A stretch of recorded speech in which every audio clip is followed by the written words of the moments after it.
ఒక ఆయన పాపం టీవీలో అడిగిండు బట్టి విక్రమార్క గారిని, అయ్యా మరి మీరు చెప్పే హామీలు వింటుంటే మొత్తం 420 హామీలు అయినాయి, 420 హామీలు అయినాయి, మరి ఇవన్నీ కూడితే ఒక 5-6 రాష్ట్రాల బడ్జెట్ సరిపోదు, యాడికెళ్ళి ఇస్తావా పైసలు అన్నాడు. ఏమన్నాడు ఎరికేనా ఆయన? మేము కాంగ్రెస్ వాళ్ళం ఏమనుకున్నారు మీరు? మేము 125 సంవత్సరాల చరిత్ర మాది, ఒక్కొక్కరు 6 ఫీట్లు ఉన్నాం, మేము కేసీఆర్ బక్కగున్నాడు, మేము దొడ్డుగున్నాం, మంచి తెలివితేటలు పుష్కలంగా ఉన్నాయి మాకు, మేము మొత్తం ఎట్లా ఆదాయం ఎట్లా పెంచాలి, ఎట్లా ఆదాయం పంచాలి అవన్నీ మేము చూస్తాం, కొత్త అప్పులు చేయం, సంపద పెంచుతాం, అందరికి ఇచ్చిన హామీలు నిలబెట్టుకుంటాం, 100 రోజుల్లోనే 6 గ్యారంటీలు అమలు చేస్తాం, ఇగో బాండ్ పేపర్ మీద కూడా రాసిస్తున్నాం అన్నాడు.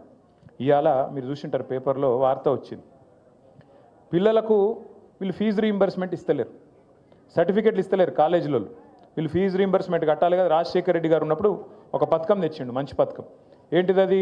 పిల్లలు ప్రైవేట్ కాలేజీలో చదువుకుంటే వాళ్ళకు కాలేజీలకు పిల్లల తరఫున ఫీజు కట్టాలి, అది ఫీజు రీయింబర్స్మెంట్.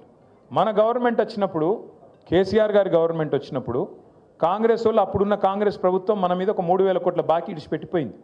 ఇడిచిపెట్టిపోతే ఆ 3,000 కట్టినాం, ఆ 3,000తో పాటు 9.5 సంవత్సరాల్లో మరొక 17,000 కోట్లు కట్టినాం. అంటే 20,000 కోట్ల రూపాయలు పిల్లల ఫీజు రీయింబర్స్మెంట్ కోసం మనం కట్టినాం.